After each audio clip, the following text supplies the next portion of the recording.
चुड़ैल का आतंक था। चुड़ैल रात भर गांव में घूमती और गांव का जो भी आदमी उसे दिखाई देता उसे वो घायल कर देती। अरे कोई तो बचाओ, मर गया रे। एक रात हरिया अपने खेत से अपने घर लौट रहा था कि तभी अचानक उसके सामने चुड़ैल आ जाती है। अरे बाप रे, ये चुड़ैल कहाँ से आ गई? आज तो मैं गया काम से।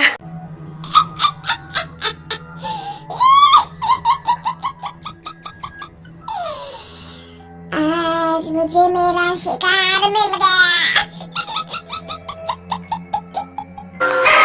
अरे चुड़ैल दीदी, मुझे छोड़ दो।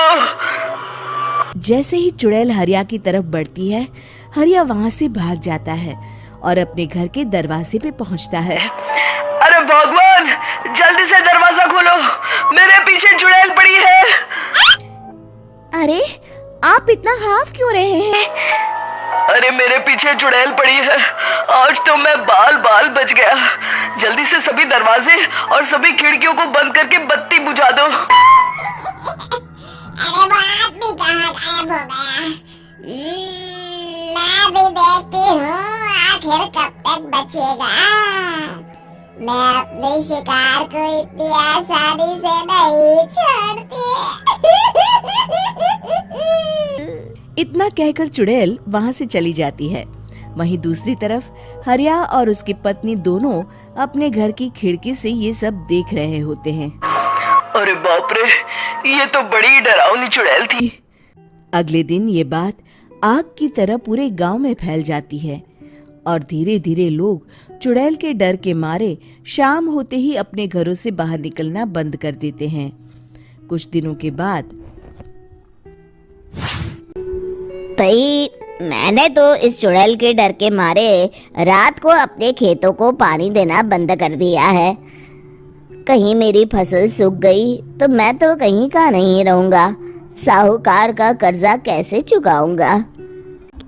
अरे भाई, पूरे गांव वालों का यही हाल है। पता नहीं ये चुड़ैल हमारे गांव में कहां से आ गई। गांव के पास वाली नदी के किनारे एक बहुत बड़े तांत्रिक के आने की बात कुछ गांव वालों को पता चलती है।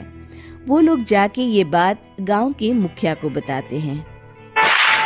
मुखिया जी, नदी के किनारे एक बहुत ही पहुंचे हुए तांत्रिक बाबा आए हैं, हमें उनसे मदद मांगनी चाहिए। मैंने सुना है वो बड़े बड़े भूतों और चुड़ैलों को अपने वश में कर लेते हैं। मुखिया जी सभी गांव वालों को लेकर उस तांत्रिक के पास पहुंच जाते हैं। तभी तांत्रिक अपनी बंद आंखों को खोला बात है। तुम सब लोग यहाँ क्यों आए हो? मुखिया जी उस तांत्रिक को सारी बात बता देते हैं। अच्छा, तो ये बात है। और तांत्रिक, मैं देख रहा हूँ तुम्हारे पूर्वजों ने बहुत पाप किए थे, जिससे ये गांव अब श्रापित हो चुका है। उसी के फल स्वरूप तुम्हारे गांव में चुड़ैल आई है। ये चुड़ैल बहुत खतरनाक है, ये किसी को नहीं छोड़ेगी। हे भगवान, मर गए रे, अब क्या होगा? बाबा, इस चुड़ैल से हम सबको बचा लीजिए, कोई तो उपाय होगा। इसका सिर्फ एक ही उपाय है।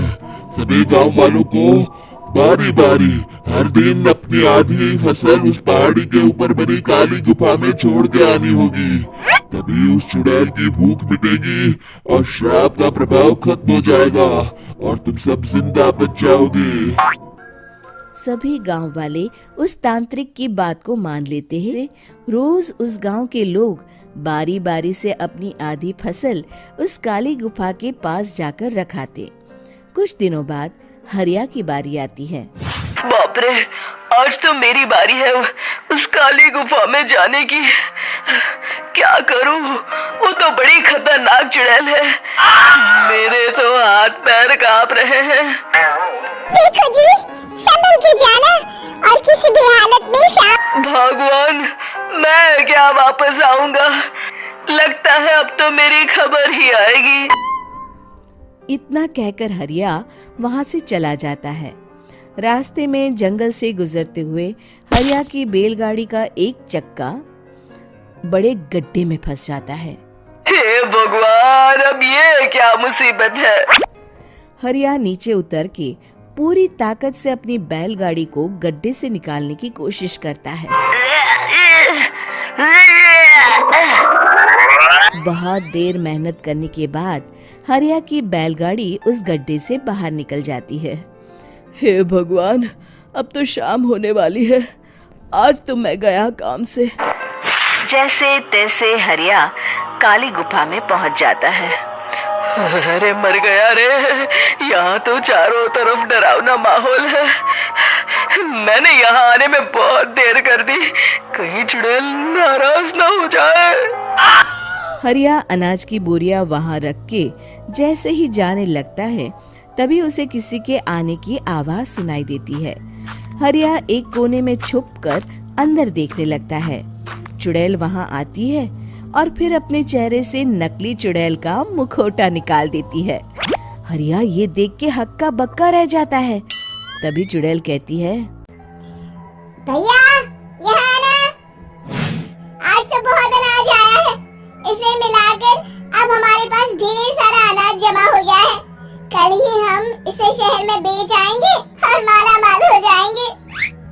तभी अंदर से नदी के किनारे वाला तांत्रिक बाहर आता है। अरे ये तो तांत्रिक बाबा है। हाँ, अब तो हम दोनों की जिंदगी मजे में कटेगी। गांव वालों को बेवकूफ बनाना इतना भी मुश्किल नहीं था। लोग तो तुम्हें सच में असली चुड़ैल समझते हैं। तुमने सही कहा।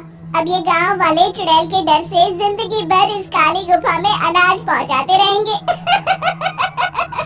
ओह, तो ये बात है। ये दोनों पूरे गांव वालों को बेवकूफ बना रहे हैं। अभी जाकर सबको बताता हूँ। हरिया उन दोनों की पूरी बातें सुन लेता है और जल्दी से वापस गांव में आता है। गांव वालों को पूरी बात बता देता है। इससे पहले वो दोनों हमारा अनाज लेकर शहर जाए, हमें उन दोनों को पकड़ना होगा। उधर दूसरी तरफ नकली तांत्रिक और नकली चुड़ैल बनी औरत एक बड़ी गाड़ी में सारा अनाज लाद के वहां से निकलने की तैयारी कर रहे होते हैं। जल्दी करो, इससे पहले हमें कोई देख ले। हमें यहाँ से निकलना होगा। और तभी वो दोनों देखते हैं कि सामने से सभी गांव वाले अपने अपने हाथों में मशाल लेके आ रहे हैं। दोनों बुरी तरह डर जाते हैं। रुक जाओ, तुम दोनों का भांडा फूट चुका है। अरे मर गए रे, ये गांव वाले कहाँ से आ गए? तुमने क्या सोचा इतनी आसानी से यहाँ से निकल जाओगे?